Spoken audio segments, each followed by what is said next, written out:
Welcome everyone, and we are currently in the middle of the chapter in Maimonides in the Rambam, which discusses the 7 Noahide commandments. That would be chapter 9 of the Laws of Kings, towards the very end of the entire Magniopus of the Mishnah Torah, the Yad HaChazaka, or otherwise, affectionately, I would say, referred to as the Rambam, Maimonides, where he compiles all of Jewish law, from A to Z, everything necessary for a Jew to know in all times, in all generations, and being that the Jew is obligated to influence, and that's putting it mildly, he uses stronger language, to influence the non-Jew around, the non-Jewish world, to accept and observe and to keep the 7 Noahide commandments. Therefore, we need to know what they are. So he puts them in the laws of kings because it is related to the king. When you have a government, a Torah monarchy, which is governed and run the way the Torah wants that the land of Israel should be run, the way that God prescribes in the Torah, the power that the king has, the purpose and the function of the king, and all the laws and the requirements that apply to the king, the Jewish king, all of his restrictions, all of the prohibitions, and all of his obligations towards the people. And primarily, one can say that the king takes the people out to war. When and where and how, there are laws of war. Thus, the laws of kings deals with wars, and actually the more accurate title is the laws of kings and wars, or and their wars. We have a Sanhedrin, the Supreme Court system, and so forth. So, when the Jewish people have their own full sovereignty according to the Torah, and they have control surely over the land, the biblical land of Israel, and perhaps, and then some.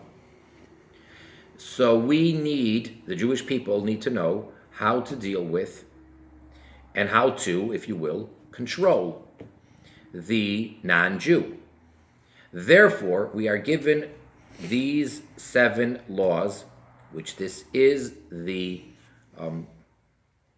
law, the God-given law for all of mankind. And it is the obligation and it is the responsibility of the Jew, whoever is in such a position, such as the king, to influence the non-Jewish world. We've spoken about this in great detail on many occasions, in many classes. This applies in all times where it's possible, where it's applicable. If the setting is such that either nationally the Jewish people have control, have the ability, have the power, or whether it's individuals that have a relationship and interaction and influence over their neighbors or friends or acquaintances, whichever the case, a Jew always has the obligation, if given the opportunity, to influence whichever non-Jews, whichever B'nai Noach, which is all of mankind that isn't Jewish, whichever Noahides will listen.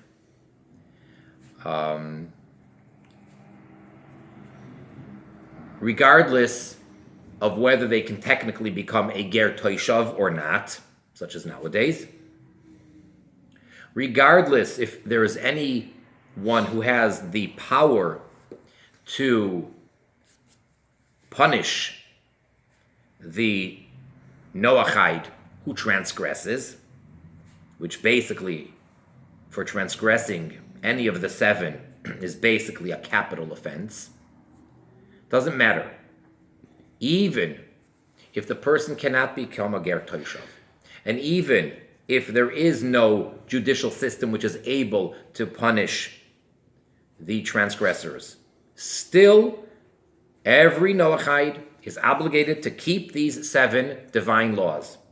And it's the obligation, as mentioned, of any Jew who has the ability, for whatever reason, to see to it that they should keep it. So here we are in the middle of chapter 9 in the Laws of Kings, discussing the laws, the Sheva Mitzvahs B'nai Noach.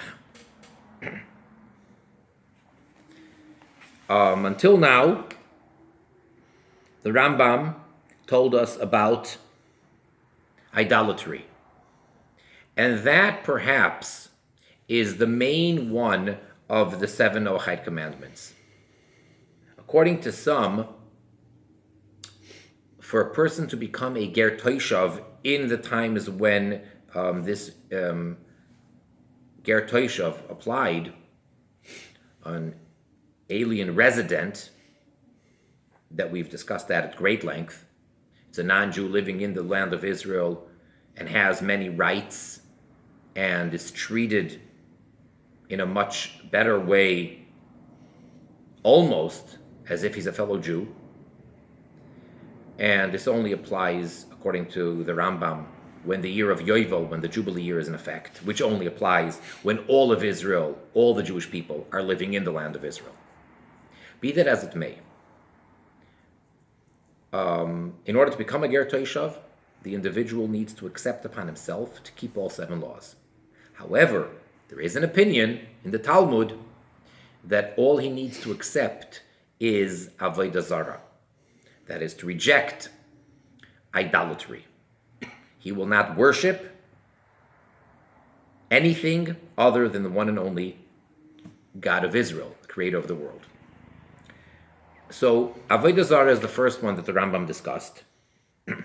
Then he discussed blasphemy. And then he discussed murder. And now we're up to paragraph or law number 5. And I read inside. So again, chapter 9, law or paragraph 5. Sheish aroyos asuris al bnei noach. There are 6 illicit relations, 6 forbidden people for a ben noach to marry or to have marital relations with. And again, I need to make this very clear. This is for bnei noach. It is not for the Jews. Much of the 7 mitzvahs bnei noach overlap and are identical to some of the 613 which were given to the Jews.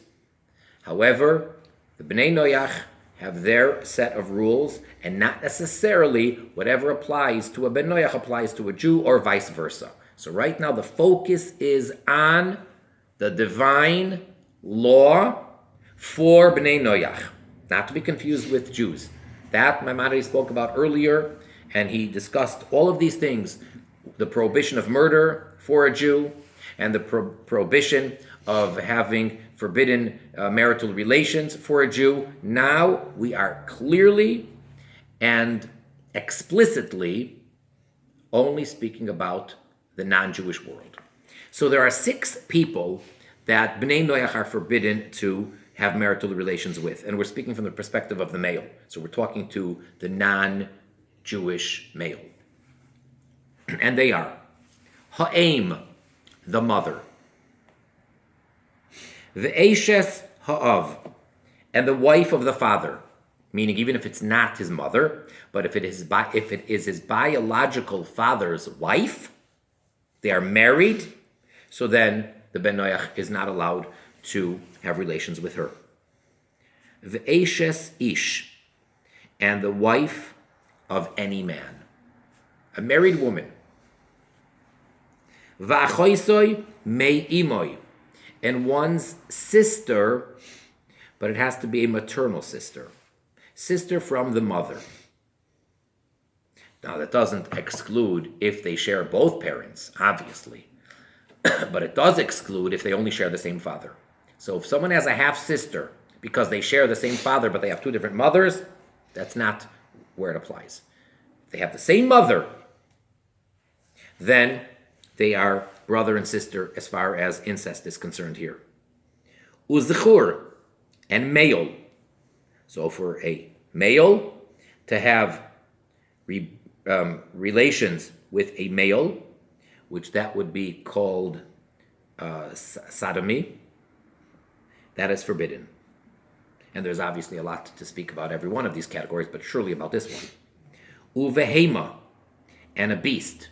So that would be called beastonomy. For a man to have relations, to have sexual relations with an animal.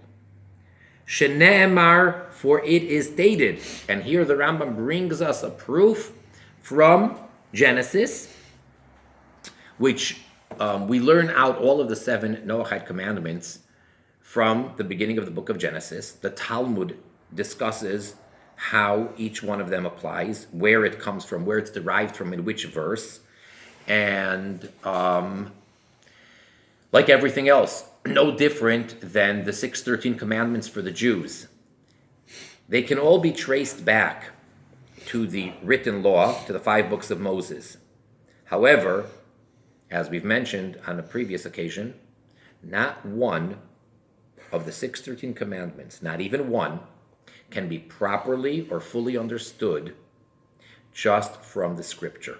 You have to have the oral tradition. We call it the oral, but now it's all written, meaning the Talmud, the Mishnah, the Talmud, and then subsequently the Code of Jewish Law.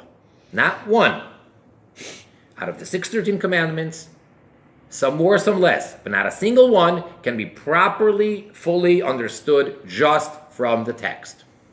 So similarly, when it comes to the Bnei Noach, there is an oral tradition.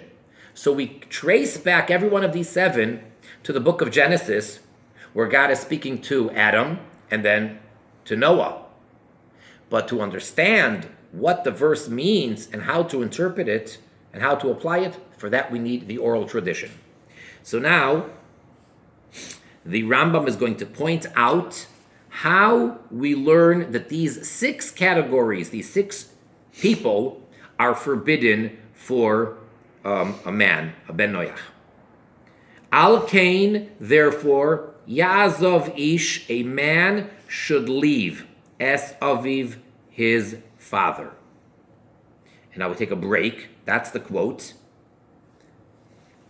Zoi Eshes Aviv. What does it mean to leave his father? That is referring to his father's wife. It says, leave your father, and that means you're not allowed to have marital relations with your father's wife. Back to the verse, Ve'es imoy, and his mother, Kimashma'a, as is clearly implied. That means, simply put, his mother. Then the verse continues, V'dovak bi'ishtoi, and he, the man, shall cleave to his wife. Interpretation, V'loi be'ishes chaveiroi, to exclude his fellow man's wife. That would be the prohibition against having relations with a married woman. Back to the verse, again repeating this last word we said, bi'ishtoi, we said, and he shall cleave to his wife. So this word bi'ishtoi, v'loi bezuchur, and not to a male. Okay, in today's corrupt, very, very sad society, or at least in some parts of society, I'm not really interested, so I'm sort of asking a rhetorical question. And that is, when 2 men legally marry each other, is each one called the other one's husband? Is that the quote-unquote proper way to refer to it? Some says, so you're going to tell me what they're called partners. Whatever. I mean, it's Mr. and Mr., so are they husbands to each other? So whatever word game or whatever semantics we want to use, the fact is, in a marital relationship, in the institution of marriage, the way it's been for the past 6,000 years, nearly 6,000, man and woman living together are called husband and wife. If they come together as the institution of marriage, and especially if the purpose is in order to produce children, the man is called husband. That's just the English word, but biblically he would be called the ish or the baal. The woman in English is the wife, which again would be the isha. So when the verse says to cleave to his wife, that's excluding that he cannot cleave to his male partner, husband. And then the verse continues, V'hayu levasar echad, and they shall be for one flesh. Lahoitzi, to exclude, behema, chaya, va'oif, a beast, or an animal, or fowl. Now, without getting too sidetracked, behema and chaya is not really beast and animal. What's the difference between a beast and an animal? It basically are two terms which I don't think you can really properly translate them into English, like beast and animal. They're sort of domesticated and non-domesticated, but even that's not really accurate. There's certain animals that fall under the biblical category of behema, and the rest are chaya. Be that as it may, when you say behema and chaya, you've covered all animals. And oif is fowl, so that pretty much covers all mammals, with the exception of human beings and fish, or those that live in the sea world. But otherwise, all living creatures, all sorts, whatever animal, whatever jungle animal, whatever beast, whether it's a monkey, whether it's a dog, whether it's a cat, whether it's a horse or a camel or an ox, it doesn't make any difference. Any animal that you can think of is included in behema v'chaya, and oif would be any type of bird or fowl. So why are those all excluded, that they're forbidden? She'ein hu v'heim, because he, the human being, the ben noach, and they are not basar echad. They're not one flesh. Meaning to say that they cannot reproduce, they cannot have children from this crossbreeding. A human being can have children with another human being. And if there would be intercourse between a male human being and a female behema, chaya, or oif, there would not be any reproduction. So that's called not being basar echad, not being one flesh. Okay, so that's the entire verse. So let me just say out the whole verse without translating and without interjecting the oral laws interpretation. So again, the verse reads, this is Genesis 2, verse 24. Speaking about right after God created Chava, he made the woman, and then God said, the system that I'm now implementing is, for human beings, male, female, and the man is to stick to his wife, he's to leave his father's home, and he's to become one with his wife. That's pretty much the story there in Genesis. The verse says as follows, Al kain ya'azov ish es aviv ve'es imoy ve'dovak be'ishtoi ve'hoyu levasar echad. And we just translated it and interpreted it. V'nemar, and then you have another verse. And this is fast forwarding much later in Genesis. And this is going back to a story, an episode with Abraham, and Sarah.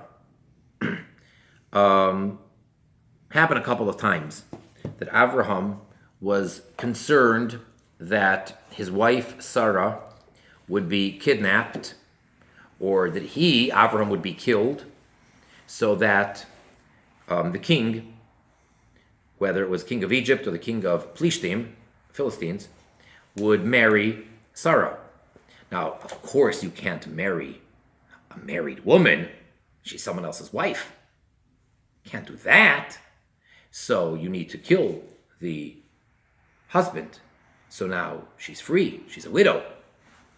So Avram was afraid of that. So therefore, he told Sarah, wherever we go, say that you're my sister instead of my wife, to protect his life. That's pretty much the story. Obviously, there's much to discuss about that. All right, and the verse reads as follows.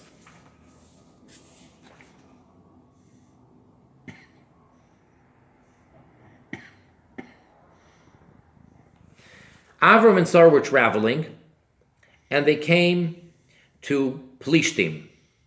The name of the king is Avimelech. And when they arrived,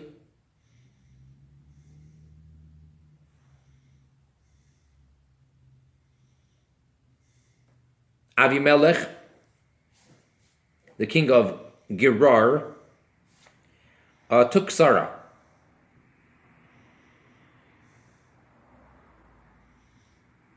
And this is after it happened once already with Pharaoh in Egypt. So Avraham referred to Sarah as his sister. So the king took her,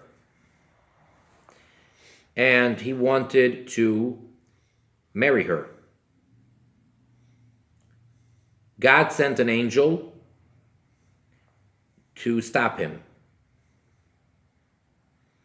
And Avimelech pleaded his case before the Almighty God, pleading his innocence. And he turns to God and he says, are you going to also kill an innocent nation? Haloihu Omar li, for behold, he said to me, Achoisihi, she's my sister. And everyone that I asked, all of his people, and she said so, they all said it's his sister. And God tells him, I know exactly what you did and what you didn't do, and I will not punish you for something you didn't do. This man is a prophet. He will pray for you to be healed and to become better. Give him back his wife. So, of course, the king was upset with Avraham, and he says, what have you done here? Why did you tell me she was your sister? And then Avram responds and says, because I said that there's no fear of God in this place, and they will kill me in order to take my wife. So I actually said something which wasn't true. As we'll see in a moment, that's not exactly so. But I said what I said. I said that she, my wife, is my sister to protect my very life, to save me. And then he continues. So we're in chapter 20, verse 12. And this is Abraham. Abraham only speaks the truth. Now, in this case, to save his life, he had to bend the truth or twist the truth a little bit. But now he's explaining what he said. He didn't just say an outright lie. And he says as follows. Abraham says to the king, to Avimelech, V'gam amna, and in any case, actually, Achoisi, my sister, Vas avi hi, the daughter of my father, she is. Achloi vas imi, she is just not the daughter of my mother. Vatihi li isha, and she became my wife. And then it goes on to say that whenever traveling, and I made up with her that we should always say that she's my sister in case some things like this come up and so forth. Okay, what is Avram saying over here? She's my sister, the daughter of my father.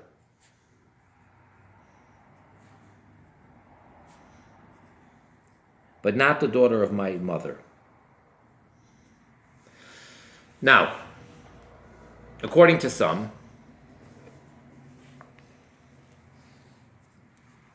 as Rashi, the primary commentary, brings down,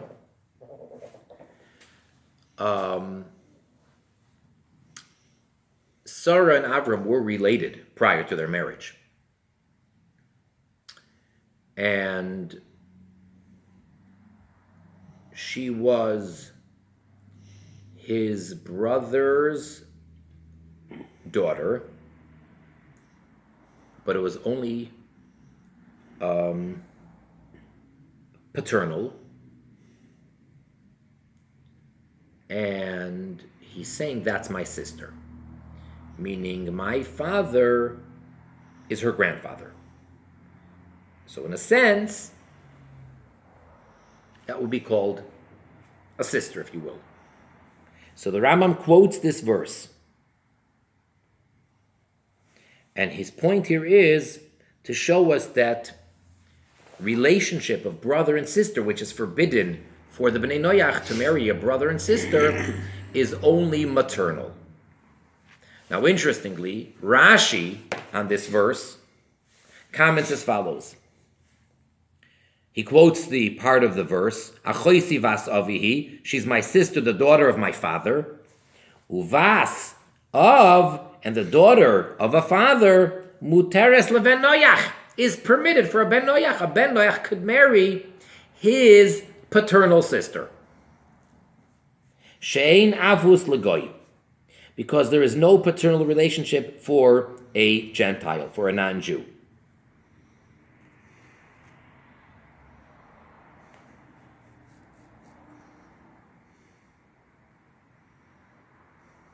Yeah, and then Rashi goes on to say, you may ask, wait a second, she wasn't his sister, which would have been fine, according to what he's saying, that it's also fine. It was one generation removed. She's his niece.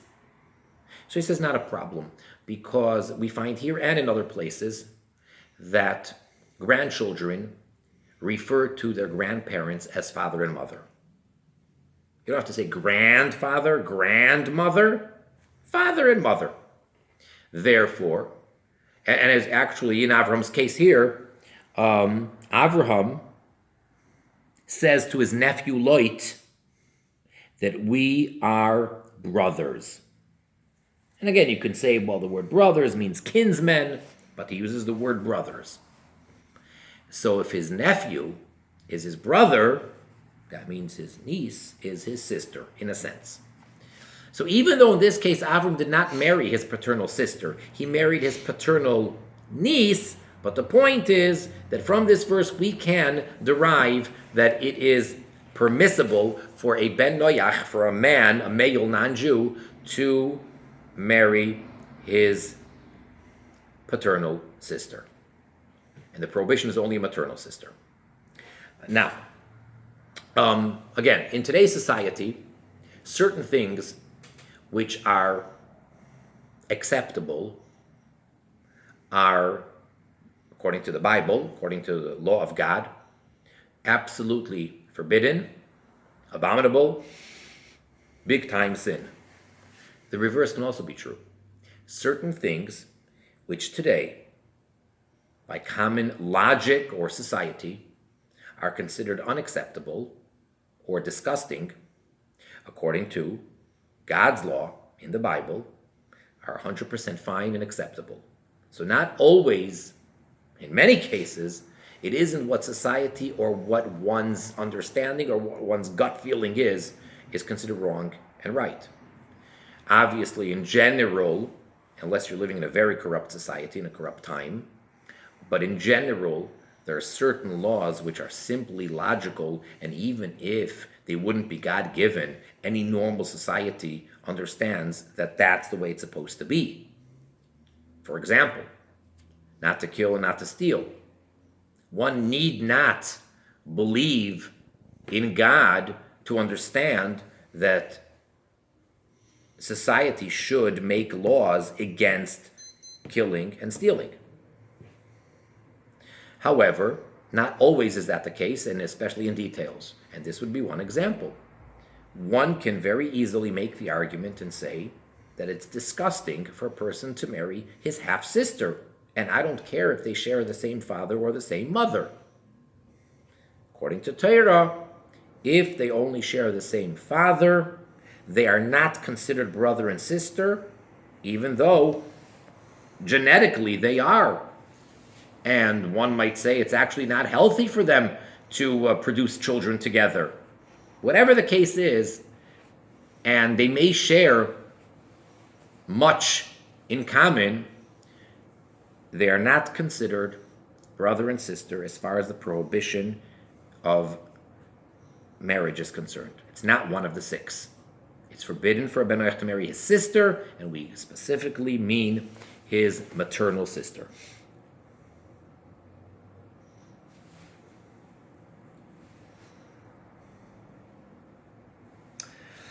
Now, speaking about sisters, continues the Rambam in the next halacha.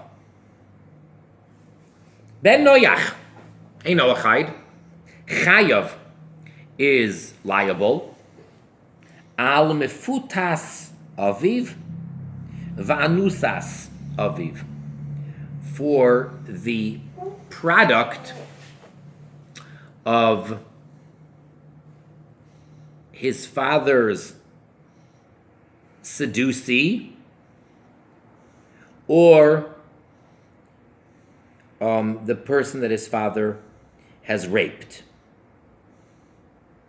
In other words, if a man, a Noahide, had a child from a woman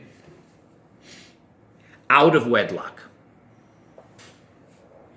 doesn't matter whether it was by choice of the woman or by force, whatever the case is, a man had a child from a woman. Harehi imoy mikol makom. That woman is considered that child's mother. In other words, since biologically she's his mother, that's it, she's his mother. And therefore, he would be forbidden to marry his mother, even though you can make the argument that his parents weren't married, or his mother was raped, it's his mother. And therefore, any of the daughters of this woman are his sisters. Makes no difference whether she's married, not married, who she's married to, whether it was her husband, it's irrelevant. His sister is any daughter of his biological mother. The chayav al eshes aviv, and furthermore, a ben noach is liable for his father's wife, afilu la'achar misas aviv, even after his father's death. So the widow of his father is forbidden for him to ever marry.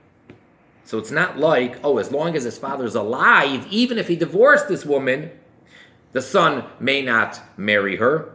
Not only that, any woman that his father was married to is forever forbidden for the son, even after the father's death.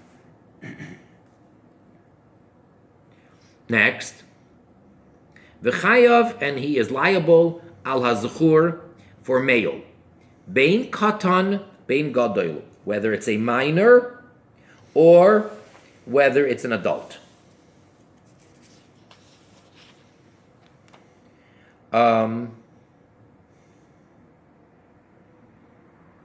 Now, first of all, the question is, with regards to bnei noach, which is a whole separate discussion, but may as well bring it in over here because we mentioned a minor and an adult. When it comes to Jews, in Jewish law, it's pretty clear cut when a Jew is obligated and liable for keeping the commandments and for transgressing and for punishment, etc. A minor is under what I'm sure many of you have heard of the term bar mitzvah. Nothing to do with celebration, nothing to do with a party, nothing to do with reading the scroll, the Torah. Bar mitzvah is an age of maturity that the child reaches. I'm not going to go into many details, but basically, it's when the child turns 13 years old. And for a girl, it's called bas mitzvah, when she turns 12 years old. Under that age, the child is a minor as far as everything is concerned.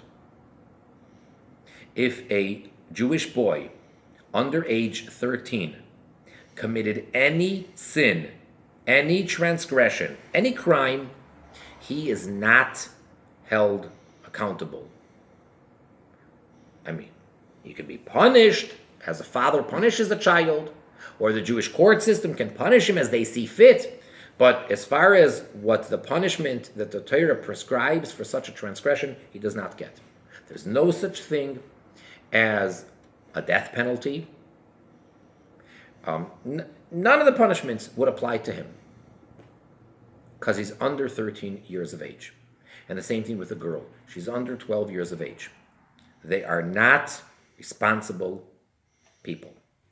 Doesn't matter how intelligent they are, doesn't matter what their IQ is, they're minors. Over the age of 13 or 12 for a girl, they are held accountable and responsible. Now the question becomes, how does that apply to Bnei Noach? Obviously, a 2-year-old child, a Ben Noach, is not responsible or accountable for his actions. And if he breaks any one of the 7 Noahide commandments, he doesn't get any punishment. Well, then when does he become an adult? So that's a discussion. Is it the same thing, 12 and 13 for Bnei Noach as it is by Jews? By Jews, there's no question. Or do you have to judge each individual separately? Well, just let me put it this way. There's no such thing as age 18 or 21. That may be an American thing or whatever. It doesn't go by 18 or 20. It may be, according to the opinion that says that you judge each individual case, fine. So it may be a particular case that it would be age 18 or 21. But otherwise, it's either 12 and 13, such as for the Jew, or each individual case. Now, be that as it may, if an adult, a responsible adult, who's clearly an adult, 40 years old, who's a Ben Noach, has relations with a minor. Now, the minor then would be under 13, for sure. Or whether it's with a gadol, an adult. We're talking about the party, the responsible party. We're not talking about his partner in this act. That adult is liable. Now the question becomes, when he's talking about a katan, so when you talk about a minor, according to some opinions, it means under 13 or under the age of adulthood for this particular male Ben Noach, but he can't be under age 9. According to others, doesn't matter, even under age 9. Because as the Rambam discussed elsewhere, not about Bnei Noach per se, but he was saying that the physical act of intercourse for a male can only be from age 9 and up. Under age 9 does not count. And for a girl, it's from age 3 and up. Under age 3, it does not count. A girl who's 2 years old, it's the same as if she's 2 days old. It doesn't count. And that has many legal Torah ramifications. So here the question is, the boy, when we're speaking about being a minor, can it even be under 9? So there are a few opinions as to how to understand the law and how to interpret the Rambam here. Be that as it may, it's forbidden for a ben noyach to have marital physical relations with another male, whether that male is a minor or an adult.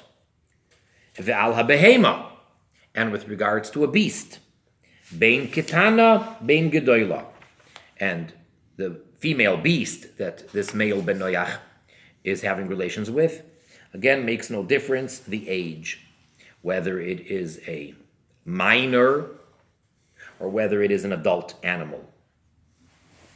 V'hu, and he, the ben noyach who committed this sin, neherag levadoy, he alone is killed. Vein hargines habehema, we do not kill the animal. Now one might say, well, why in the world would you think you killed the animal? What did the animal do? The animals don't really have freedom of choice. It's a human being, an intelligent person, a ben noyach who was commanded by God, who transgressed. Why kill the animal? Says the Rambam, sheloi nitztavu, for there was no commandment, baharigas beheman, killing an animal, elo Yisrael, only for the Jews. Meaning, if a Jew commits such a sin with an animal, then the animal is to be put to death. Which that could be a discussion for itself. Why? The animal has no choice. What did the animal do wrong, so to say? But in the case of a Jew, that animal will be put to death. Whereas in the case of Bnei Noach, no. The person who committed the sin is put to death. Now, obviously, in a case of a child, if it's an adult, getting back to the case of the homosexuality of the adult with the child, so if the child is a minor, he surely is not put to death either. He's not held accountable. And it doesn't matter, even if he says he did it willingly. And even if the child is the one who initiated it, no such thing. A child who is not an adult is not held accountable and is not punished. The adult is the one who would be put to death. Now, if both partners were adults and they both did it willingly, so then they're both equally liable. And if one forced the other, then it's only the one who is the predator.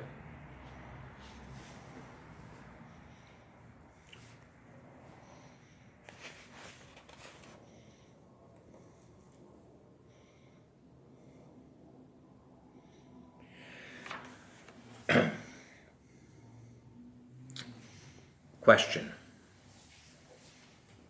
What happens if a person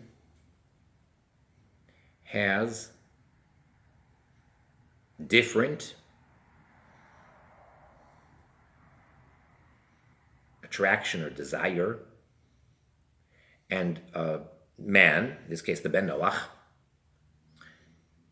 is not attracted to a human female, but rather to a male, or to a female animal? Why is he to be punished? What did he do wrong? So there's obviously a great deal to be said about that. It has been discussed and debated and written about, and goes on and on and on.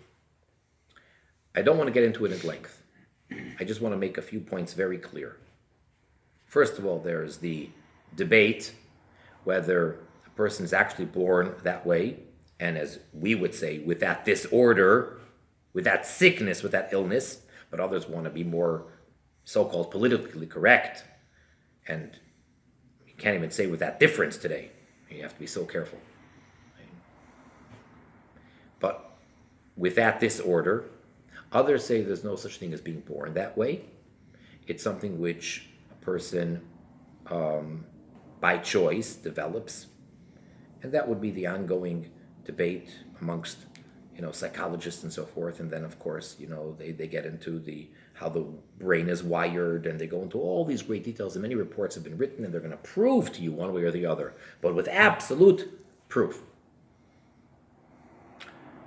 As far as the laws that we're learning now, it may sound harsh, but it's really irrelevant. Meaning, even, for argument's sake, even if the individual was born that way, no choice, or as a believer, we would say that's how God created him. He was born a homosexual. Didn't do anything wrong from day one. That's how his hormones work as soon as he gets to that age and gets developed. He did nothing wrong. No one did anything wrong to him. It's not as a result of anything. He was not abused in any way. This is how his nature is. And even if he would be, you make an experiment, and you're taking this newborn baby and kept him away from any humans, he is attracted physically only to men. Okay? Let's assume that to be the case. He's not punished for that. He is punished for acting upon his natural desire or tendency. That's forbidden. To be sick is not forbidden. It's a tragedy. One needs to seek help. If one is physically ill, they need to go to the physician, go to the doctor, try to get help. If one is mentally ill, they need to go to those types of doctors. If one is emotionally disturbed, whatever the case is, if there's help out there. If not, pray to God, hope for a miracle, whatever it is. So just like it's not a sin for a person to be born with a certain disorder or illness, it's tragic, and I don't want to get into the whole philosophy, is it a punishment? One can say that if at age 40 or 50, he suddenly gets a certain type of an illness or a sickness. So one can make the argument, oh, that must be a punishment. It's a religious, philosophical question. But if someone is born with a sickness, if God forbid a baby is born blind or deaf, or a baby is born with some terrible defect, it's a punishment? It's a little hard to accept unless you're going to get into reincarnations and say that it's from a previous lifetime. Whatever.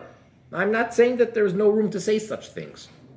But just as no one will claim that this innocent little child is a sinner for being blind.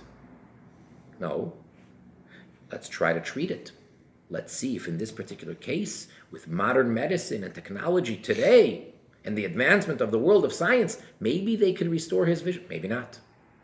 Well, then let's have him work the best that he can. So let's have somebody invent a certain type of writing, and let's call it Braille. And let there be books, and let there be public signs and things like that, that he has to just touch and feel and be able to read them, and then teach him how to do that. So teach him how to deal with his handicap.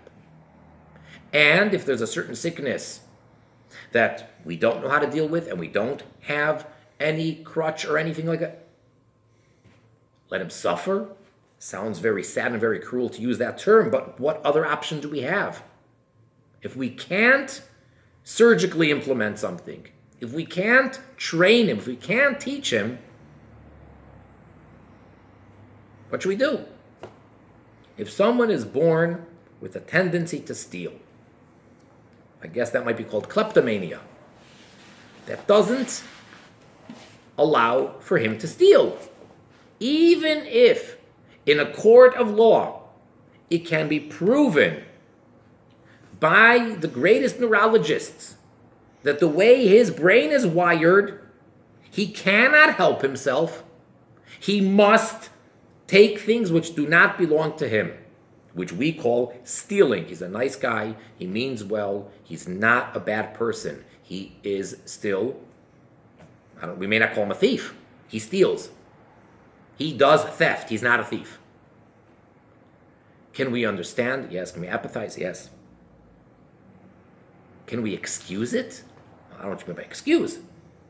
Can we allow it? No. No. What should we do? Put a sign on the store that says, no kleptomaniacs allowed. It's very sad. It's very difficult. But he needs to have people help him or guard him. Hopefully there is help. And even if he can't be cured, at least to be curtailed.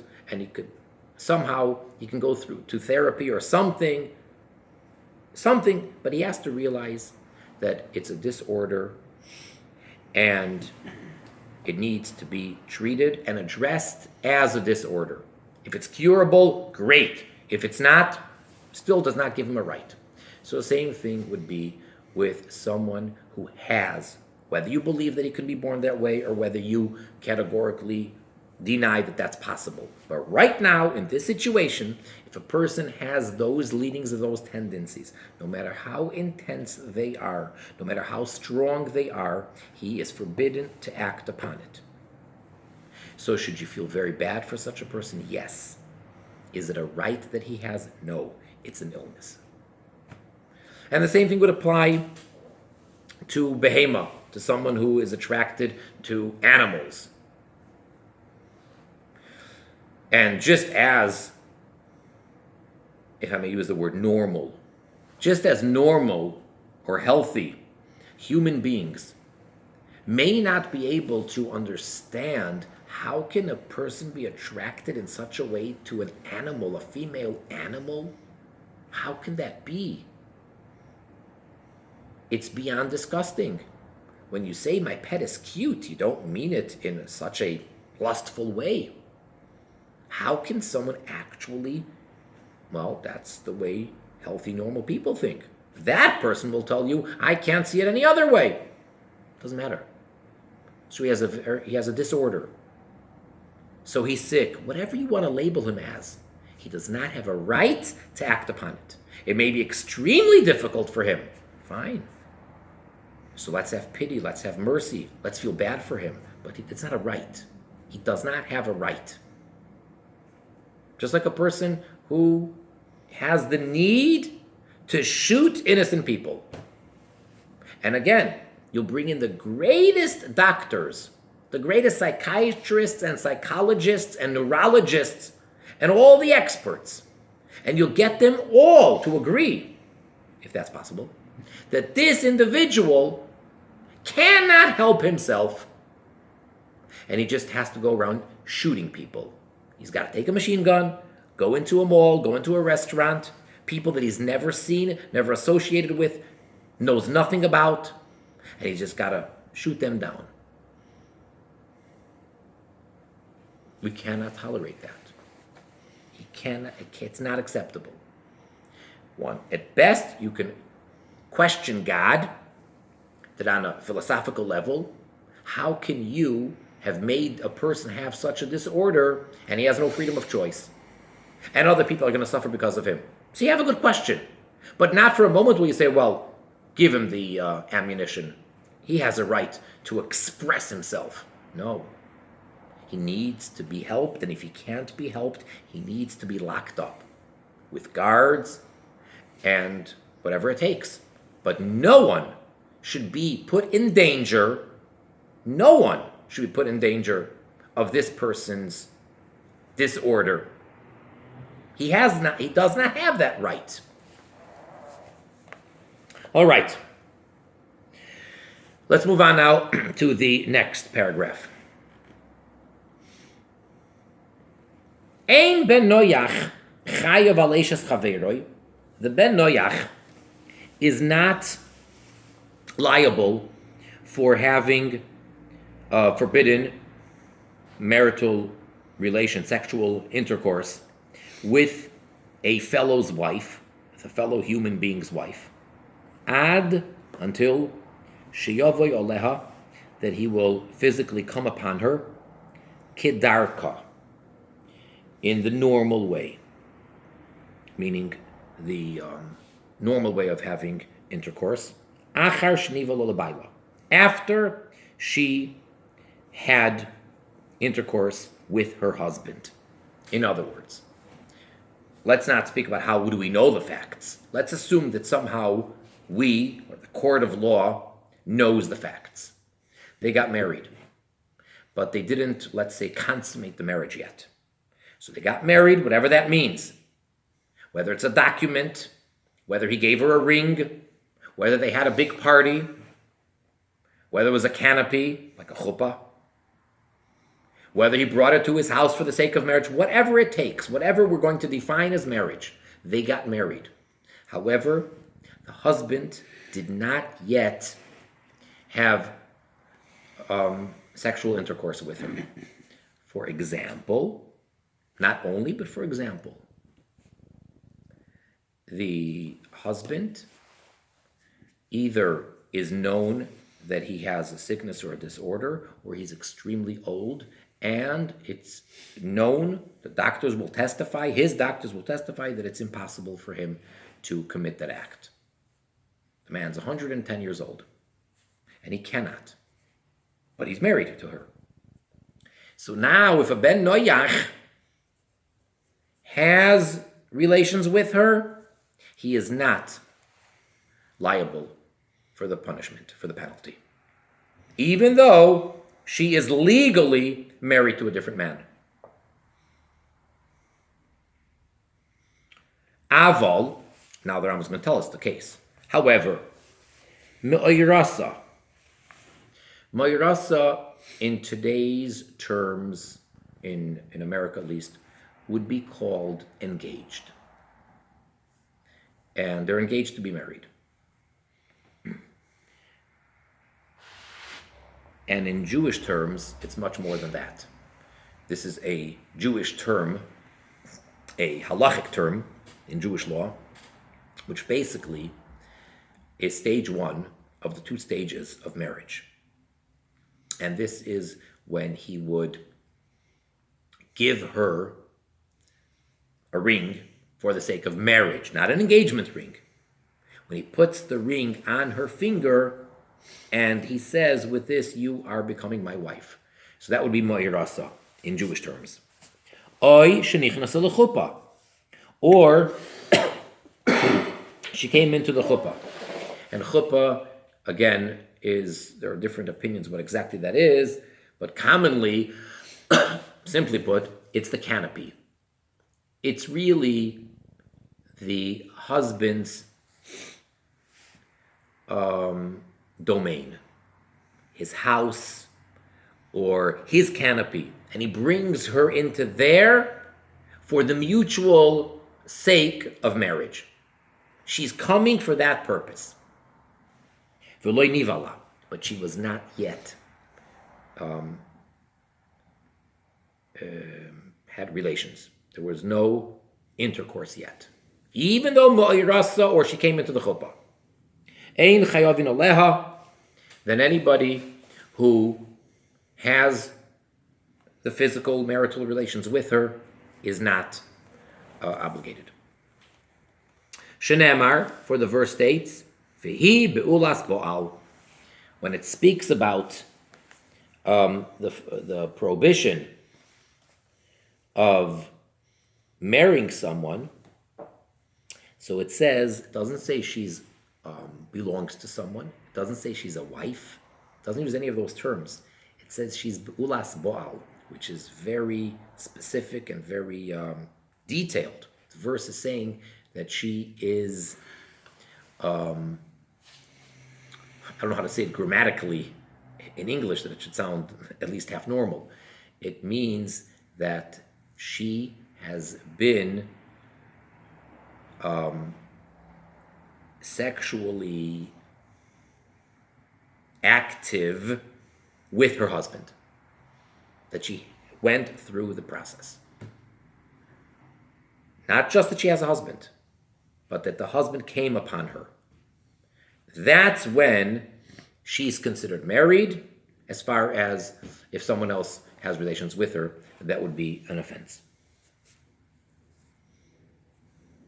Bameh dvarim amurim. When do these words apply?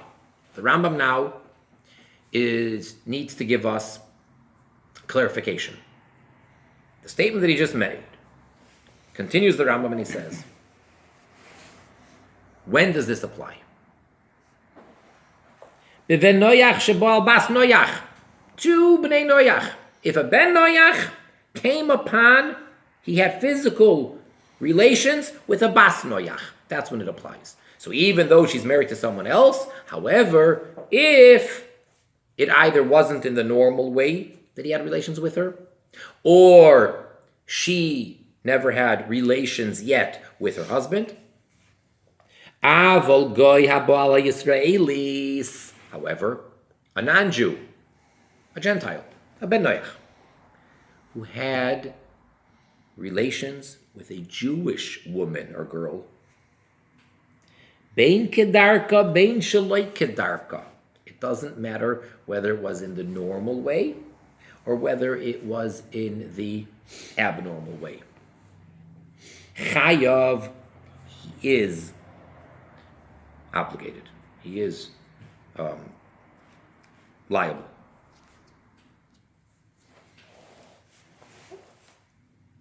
Because again, we have a different set of rules, the Jews and the non-Jews. But here you have a mix. It's a non-Jew committing the sin with a Jew. So you need to know, do we go by the laws for the Bnei Noach or by the laws for the Jew? So in this case, you would make him obligated because it would be according to the Jewish way.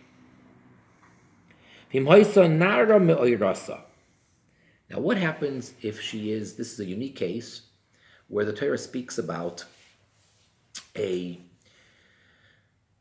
girl in a very specific age, basically between age 12 and 12 and a half. Between 12, her 12th birthday, and 12 and 6 months. She's called a na'ara. And she is, I guess the English word would be betrothed. Meaning that stage one of marriage has happened. Her husband gave her a ring or anything of that, value, physical something, for the sake of marriage. But the marriage was not yet consummated. So she's mu'irasa, and she's in this particular age bracket. So, niskal aleha, kedina Yisrael. The ben Noach, the non-Jew, who violates her, is to be stoned to death, just like the Jewish law. In other words, it's very clear that if a Jew was to violate her when she is that particular age and in that particular marital status, he gets stoned to death. That's clear. The Rambam is telling us the same thing would apply to the ben Noach who did this to a Jewish girl. What about if the non-Jew came upon her, he violated her, after she came into the chuppah, not just mo'irasa, not only did the husband give her the ring, but he actually brought her into the chuppah. However, the husband did not yet consummate the marriage, so they didn't yet have physical relations. So then this ben Noach, who violated her, gets strangled to death. Kedina Yisrael, just like the Jewish law. In other words, we're giving him the same punishment as a Jew would get. If a Jew would do this to this young lady, so depending on what point he did it to her, either he would get skila, stoning, or he would get chenek, strangulation. Same thing if the ben Noach did it to her. Avol, however, im bo aleishus Yisrael achash nivala, if he had relations with a regular, full-fledged Jewish wife of a Jewish man, after they had relations. So it's not only this stage or that stage. Completely married, so to say. The marriage was consummated, and it's a Jewish woman married to a Jewish man, and came now a Gentile, a ben Noach, and had relations with her. So behold, this then would be this. We don't punish him the way we would punish a Jew. We punish him the same way we would punish a regular ben Noach. And it's as if he had relations with a non-Jewish woman who's married to a non-Jewish man, and the penalty for that would be beheading. See, in Jewish law, as far as the court implementing a capital punishment, there are 4 death penalties. Skila, stoning. Sreifa, burning their insides. That would be by pouring down hot lead down their throat. Chenek, strangulation. And hereg, or saif, which is beheading. So for a ben noyach who transgresses any of his 7, in general, the punishment is saif, is killing him by beheading him. Here, in these particular cases, he is to be judged as if it were a Jew who did it, and in this case he would get stoned to death, and in this case he would get strangled to death. But otherwise, he is getting saif.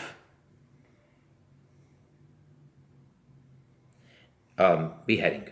So same thing. So it's only those 2 exceptional cases that we just mentioned before. But otherwise, if a ben noyach has marital relations with a married Jewish woman, he gets the same punishment as if he had relations with a married non-Jewish woman.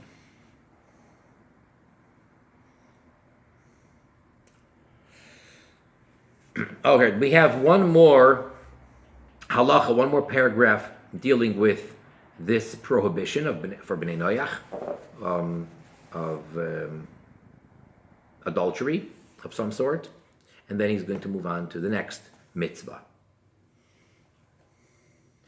But I think that we are pretty much running out of time. Let's try to do it. I just don't want to rush through it. So we're up to Ches, number 8. Ben noyach sheyiched shivcha la'avdoi. Biblically speaking, there's the concept of a slave and a maidservant. People can own other people. There are many laws about that, and they have to be treated very properly. And perhaps, in our society, we have the wrong idea. And when we hear the word slave, we may cringe, or we may think very negative things. I mean, us Americans, so perhaps, relatively speaking, in most recent history, we're thinking of the African-American blacks that were, in a terrible, terrible, disgusting way, treated and slaves. And it's like so hard for us to even imagine. And many Americans probably don't want to think that, this may have been my ancestors. Which state did they live in, and what role do they play? You may be descendants of slaves. You may be descendants of slave drivers. But that's how it was. And that was terrible, and that was not proper, not acceptable. When we speak biblically of slaves, it means that one person owns another person and is responsible to take care of them. And yes, usually the slave is of a lower status in society, that's true. In certain ways, this human being of a slave or a maidservant may be legally compared to an animal. But it's a human being. It's not an animal. Besides that, we're not allowed to be cruel to animals either.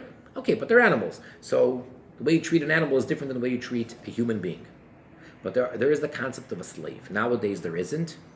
And nowadays it's not possible for a Jew to own a slave or a maidservant. But, biblically speaking, back in the day, a couple thousand years ago, very normal for anybody of any nationality, Jew or a ben noyach, to own a slave or maidservant. So what happens in the case of a ben noyach who designates a maidservant for his slave? Meaning, he makes this woman this man's wife. He owns them. So they don't have to go through regular marriage ceremony or whatever it takes to be married for the Bnei Noach.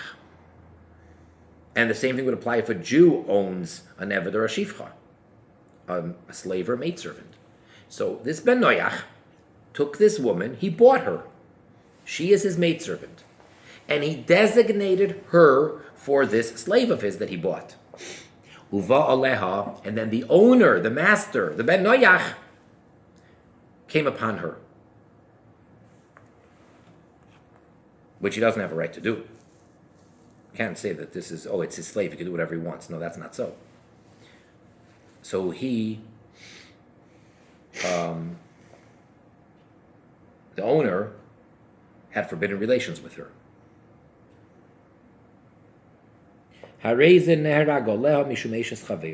Behold, he is killed, he is put to death for this, because she is considered the wife of a fellow man.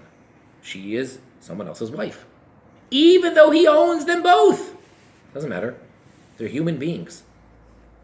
And he designated her, even though it's his choice, he designated her as his slave's partner or wife. She's a wife.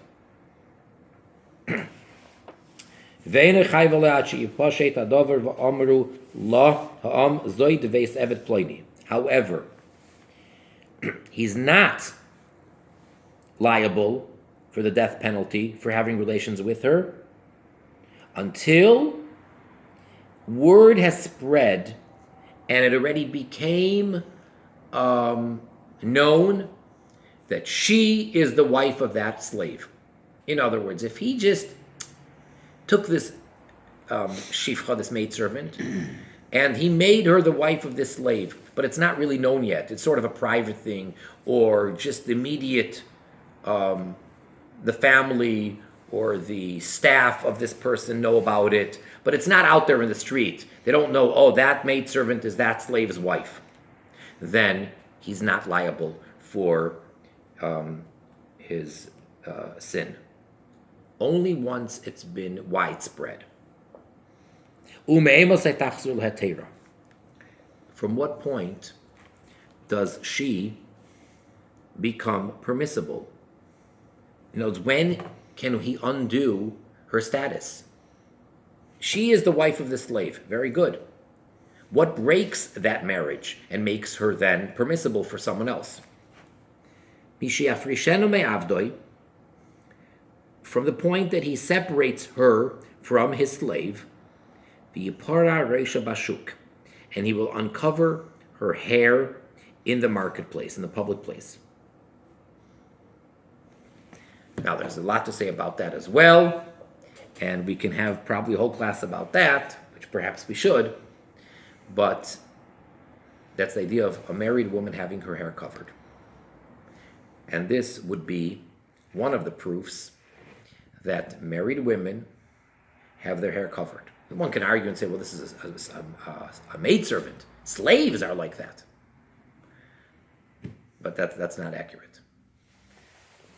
According to the Torah, it's fair to say that all married women are to cover their hair. So here, she's a maidservant, and he wants to separate her from his slave. So he needs to take her away from the slave and then in public uncover her hair for her to go back to her status. All right, that's about a maidservant and a slave. Umei Masai, and from when? Tiye Eishes Chaveiroi. When will the wife of a fellow, just a regular Ben Noach, Kigerusha Shalanu, when will she be considered like a divorcee of ours, of the Jewish people? In other words, in Jewish law, it's very clear how a marriage ends. Assuming that they both continue to live. Otherwise, then if either party dies, then the marriage has ended. But as long as they're both living, if he gives her a document, which is referred to as a get. It's not a Hebrew word. The word does not appear in the actual scripture, but that's what we call it. if he gives her this bill of divorce called a get, the moment that the man gives over to his wife that bill of divorce, they are not married. Till that moment they are, after that moment they are not. But that doesn't apply to Bnei Noach. So how does a wife of a Ben Noach become divorced? And it's very important because we need to know if a man has relations with her, is he transgressing a capital offense or is he not? From when the husband takes her out, sends her out of his house, and he sends her out for herself. In other words, for the sake of becoming a free woman, no longer obligated to him. Or alternatively, when she goes out of his domain, when she chooses to leave him, and she leaves. So basically, it's up to either party. And again, this is not the way it is by Jewish law. But for Bnei Noach, either the husband or the wife, either one of them decides she's leaving his jurisdiction, his domain, his husbandship, she'ein lohem gerushin bichsav, because they don't have any divorce in writing. By Torah law, there's no such thing as a bill of divorce necessary for the Bnei Noach. Ve'ein hadavar talui boi levad, and the matter is not merely dependent on him alone. Ella rather, kol zman sheyirtzeh, whenever will want, who? Oy he, either him or her, lifrosh zeh mizeh, to separate one from the other, purshin, they separate. So really, the man has no stronger hold on the marriage than the wife. And if the wife demands to get divorced and the husband does not want to, she gets her way, just like the other way around. If the husband demands to divorce her and she doesn't want, in other words, by the Bnei Noach, they both have absolute, complete control on the status of the marriage, or actually to end it. And either one of them who chooses that this marriage is over and leaves the house with that intent and makes that clear. She says, I'm leaving this marriage. Goodbye. And she walks out the door. She's a free woman. And if a Ben Noach has relations with her, he did not commit a sin. Or vice versa. If the husband says to her, this marriage is over, leave. That's not the way it is in Jewish law, but we're learning about Bnei Noach. So until next time, wishing everybody much success in studying, and most importantly, observing and promoting the observance of the 7 Noahide commandments, that this is the divine law for all of mankind, and with doing so, making this world the perfect world with the coming of Mashiach now. Thank you.